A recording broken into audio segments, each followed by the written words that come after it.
আর আমি বারবার একটা কথা বলি যে এই দুনিয়াতে আল্লাহ ছাড়া আমাদের আপন বলে কেউ নাই। আপনি যাকে আপন মনে করেন না কেন, আমাদের সম্পর্ক আছে বাবার সাথে, মায়ের সাথে, স্ত্রী সন্তানদের সবার সাথে, আমাদের হক আছে, অধিকার আছে, সব ঠিক আছে। বিশ্বাস করেন আল্লাহ ছাড়া আপন বলে আপনার কেউ নাই। এই যে গার্লফ্রেন্ডকে আপন মনে হয়, এরা আপন না। স্ত্রী সন্তানদেরকে খুব আপন মনে হয়, আপনার মৃত্যুর পর 40 দিন সময় লাগবে না সব ভুলে যেতে। পিতামাতা, ভাই বোন সবাইকে আপন মনে হচ্ছে। পিতামাতার স্থান বাবা মার পরে, আল্লাহ রসুলের পরে, সেটা ঠিক আছে, কিন্তু আপন আল্লাহ ছাড়া তারা নন। আপনি তাদের মনোপুতভাবে নিজে প্রতিষ্ঠিত হতে পারবেন না, তারা আপনাকে চিনবে না। বলো সারাটা জীবন তোর পিছনে এত টাকা ঢাললাম, কি করলি? কিচ্ছু করতে পারলি না। আবার এখন যারা পিতামাতা হয়েছেন, সন্তানদেরকে আপন মনে হচ্ছে, দেখবেন এই সন্তানকে আপনি আপনার মনোপুতভাবে সম্পত্তি দিতে পারবেন না, ভরণ পোষণ দিতে পারবেন না। এই সন্তান বড় হয়ে আপনাকে বৃদ্ধাশ্রমে পাঠিয়ে দিতে পারে, নাউজুবিল্লাহ। অথবা আপনার সাথে এই সন্তানই খারাপ ব্যবহার করবে। আপন মনে হচ্ছে? আল্লাহ ছাড়া কেউ আপন না। আল্লাহ ছাড়া আপন কেউ না, আর আল্লাহ ছাড়া সত্যিকার অর্থে আপনাকে আমাকে ভালো কেউ বাসে না। শুধু আল্লাহই আপনাকে ভালোবাসেন। এটা আপনারা হারে হারে উপলব্ধি করবেন যত দিন যাবে ইনশাআল্লাহ। তাই শুধু সেই আল্লাহর জন্যেই নিজেকে খালেস করে দেন, আর যার যার হক তাকে তাকে দিয়ে দেন। দুনিয়াতে শান্তিতে থাকার ফিলোসফি বলছি, philosophy of happiness in this হায়াতুদ দুনিয়া, সেটা হচ্ছে যার যার হক তাকে তাকে দিয়ে দেন, নিজের হক আল্লাহর কাছে চেয়ে নেন। আর দুনিয়াকে আপন মনে করবেন না, আল্লাহ ছাড়া কাউকে আপন মনে করবেন না। আপনি সুখে থাকবেন ইনশাআল্লাহ। দুনিয়ার দাসত্ব করবেন, আল্লাহ ছাড়া অন্য মানুষদেরকে আপন মনে করে নেবেন, দেখবেন আপনি পদে পদে কষ্ট পাবেন। কারো কাছে আশা করেন না, কষ্ট পাবেন না। আমি এই প্রসঙ্গে কথাগুলো বললাম যে দুনিয়াকে আপন মনে করতে নাই, আর আল্লাহকে আপন মনে করতে হয়। আল্লাহকে আপন মনে করলে তখন আমার উপর কিছু দায়িত্ব চলে আসে। কি দায়িত্ব?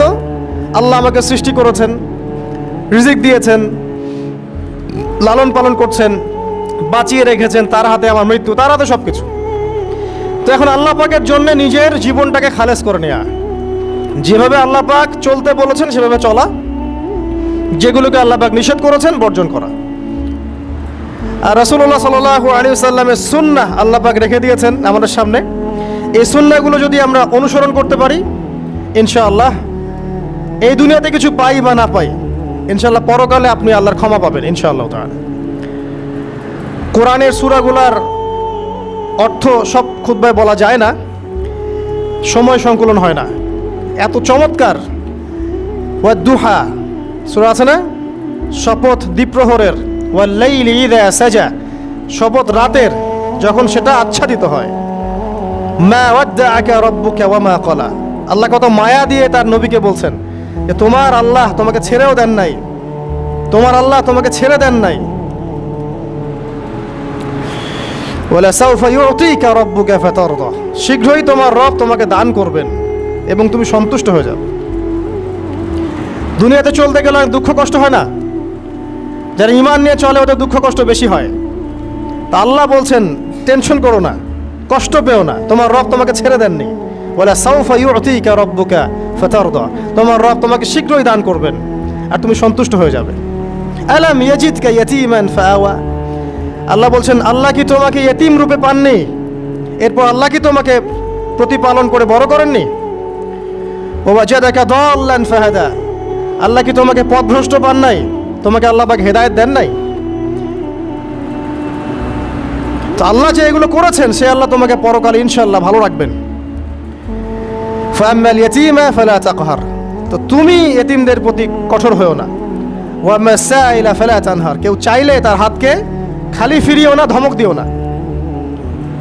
ওয়াম্মা বিনিআমাতি রাব্বিকা ফাহাদ্দিস, তোমার রবের এই সমস্ত নিয়ামতগুলো তুমি মানুষের কাছে বর্ণনা করতে থাকো। এর পরের সূরার দিকে খেয়াল দেখবেন, সূরা আলাম নাশরাহ লাকা সাদরাক, মনে হয় দুটো একটা আরেকটার সাথে পেয়ার।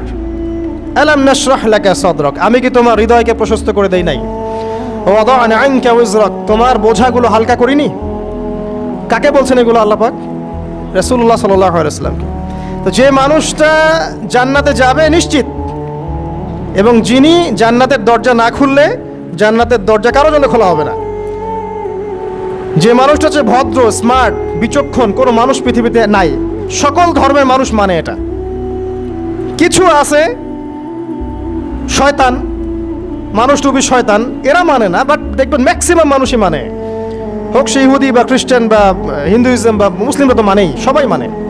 মুহাম্মদ সাল্লাল্লাহু আলাইহি ওয়াসাল্লামের মতো স্মার্ট, বিচক্ষণ, ভদ্র, সুচরিত্রের মানুষ পৃথিবীতে কোনোদিন আসেও নি, আসবেও না। তো সেই নবীর জীবনটা আপনি পড়ে দেখবেন, আর রাহিকুল মাখতুম বইটা, যে চড়াই আর উতরাই, খালি দুঃখ, কষ্ট, যন্ত্রণা, লাঞ্ছনা, কন্টিনিউয়াসলি। আমাদের নবী সাল্লাল্লাহু আলাইহি ওয়াসাল্লাম তো 1 মাস শান্তিতে ঘুমানো নাই নবী হওয়ার পরে। যখন তিনি মারা যান, ফাতিমা রাদিয়াল্লাহু আনহার কথা মনে আছে না? কানে কানে কি জানি বললেন। তখন আমাদের নবী একটা কথা বলেছিলেন, আমি এই বয়সে সে কথাটা বুঝি, মাদ্রাসা লাইফে, ইউনিভার্সিটি লাইফে বুঝিনি। নবীজি বলেছিলেন তার মেয়েকে, ফাতিমা রাদিয়াল্লাহু আনহা তার কষ্ট দেখে কান্নাকাটি শুরু করলেন। আমাদের নবীজি তাকে কাছে ডেকে বললেন কানে কানে যে কি জানি একটা বললেন। তারপর ফাতিমা রাদিয়াল্লাহু আনহা চুপ করে গেলেন। তো পরে জিজ্ঞাসা করা হলো কি বলেছিলেন, তিনি বললেন আব্বাজান বলেছেন আজকের পর তোমার আব্বার কোনো কষ্ট থাকবে না, আর তুমি আমার পরিবারের মধ্যে সবার আগে আমার সাথে সাক্ষাৎ করবে। এই যে আজকের পর আমার আব্বার আর কোনো কষ্ট থাকবে না, এর মানে বোঝেন, মানে সারাটা নববী জীবন কত যে কষ্ট নবী সাল্লাল্লাহু আলাইহি ওয়াসাল্লামকে সহ্য করতে হয়েছে। আজকে জান্নাতে যাওয়ার দিন, আজকে আর তোমার আব্বার কোনো কষ্ট থাকবে না। এই মানুষটার যদি এই অবস্থা হয়, তাহলে আমরা কি? আল্লাহ পাক সেই মানুষটাকে এই সূরা দুটো শোনাচ্ছেন, আমি কি তোমাকে এতিম পাই নাই, তোমাকে পথভ্রষ্ট পাই নাই, হেদায়েত দেই নাই, ভরণ পোষণ করিনি, আমি আল্লাহ তোমাকে ছেড়ে দেই নাই, শীঘ্রই তোমাকে দান করব, হ্যাঁ, তোমার বোঝাকে আমি হালকা করিনি। ফাইন্না মাআল উসরি ইউসরা, ইন্না মাআল ইউসরি ইউসরা, কষ্টের সাথেই স্বস্তি আছে, নিশ্চয়ই কষ্টের সাথেই স্বস্তি আছে। ফাইদা ফারাগতা ফানসাব ওয়া ইলা রাব্বিকা ফারগাব, যখন তুমি অবসর পাবে তখন তোমার রবের দিকে একনিষ্ঠ হও। এটাই বলতে যাচ্ছি আমি আপনাদেরকে, যে আমাদের উচিত শুধু আল্লাহর দিকে একনিষ্ঠ হওয়া, দুনিয়াকে ভালো না বাসা, কিচ্ছু না দুনিয়াটা। আমার চেয়ে ভালো আপনারা এটা জানেন না, কিচ্ছু না দুনিয়াটা, মানে মুহূর্তে ডিজাস্টার হয়ে যেতে পারে। আর যাদেরকে নিয়ে এই দুনিয়া, আমাদের মা বাবা, ভাই বোন, আত্মীয় স্বজন, স্ত্রী সন্তান, এরা সবাই যে যার হক চাচ্ছে, তাদের হক দিয়ে দেন, আপনি খুব ভালো, দিতে পারবেন না, আপনি ভালো না। সারাটা জীবন করতে থাকেন, দেখবেন একদিন দিতে পারেন নাই, সে আপনাকে চিনবে না। নবী সাল্লাল্লাহু আলাইহি ওয়াসাল্লাম বলেন এই কথাগুলো, জাহান্নামে যাওয়ার কারণ এগুলো উল্লেখ করেন নাই। কিসের আত্মীয় আর কিসের আপনজন আর কিসের অফিসের বস আর কিসের কি, সবাই সবার স্বার্থ নিয়ে পড়ে আছে। শুধু একজন সত্তা আপনার কাছে স্বার্থ চায় না, সে কে? আল্লাহ পাক। এটা যদি বুঝতে পারেন তাহলে দেখবেন মনটা আল্লাহর দিকে নরম হয়ে যাবে। আর মুসলিমদের এখন এই মানসিক আত্মশুদ্ধিটা বেশি দরকার। আমরা কেন যেন অস্থির জাতি হয়ে গেছি এখন, একটা মানসিকভাবে শান্তি নেই আমাদের মধ্যে। খেয়াল করে দেখবেন সারা দিন দুশ্চিন্তা, দুর্ভাবনা, পেরেশানি। নামাজে আসি তাও মনে হয় যত তাড়াতাড়ি নামাজ শেষ করতে পারলে বাঁচি। 5 মিনিট 4 রাকাত নামাজ, আর ইমাম যদি ভুলে 10 মিনিট পড়ায় তো চাকরি নট। খতিব খুতবা দিবে 30 মিনিট ঘড়ি ধরে বলে দিবে, ভুলে যদি 10 মিনিট বেশি দিয়ে ফেলছে, আজকে আসছেন ভালো কথা, হাদিয়া নিয়ে যান, পরের দিন আর আসেন না। অস্থির, অস্থিরতার কারণ দুনিয়ামুখিতা, আল্লাহ থেকে দূরে থাকা। অস্থিরতার কারণ কোরআন থেকে দূরে থাকা। অস্থিরতার কারণ নিয়মিত সুন্নাহর উপর আমল না করা, ডেইলি জিকির আজগারগুলো না করা, ডেইলি কোরআন তেলাওয়াত না করা, হাদিস অনুবাদ সহ না পড়া, দিনের জ্ঞান চর্চা না করা, দিনী হালাকাগুলোর মধ্যে না বসা। অস্থিরতার অনেক কারণ, টাকা পয়সার পিছনে ছোটা, বাড়ি গাড়ি স্ট্যাটাসের পিছনে ছোটা, এবং এই লোভ, এই লালসা আপনাকে স্থির থাকতে দিবে না। অস্থিরতার কারণ এই যে আমরা বলি মেটেরিয়ালিজম, আমরা বলি বস্তুবাদিতা, এগুলো অস্থিরতার কারণ।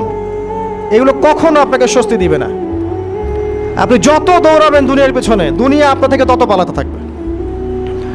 আর আল্লাহ পাক বলেছেন, হে আদম সন্তান, আমার ইবাদতের জন্য সময় বের করো, আমি তোমাকে দুইটা জিনিস দিব। এক নাম্বার, তোমার হাতকে আমি সচ্ছলতা দিয়ে ভরে দিব, আর দুই নাম্বার, তোমার সমস্ত অভাব আমি দূর করে দিব।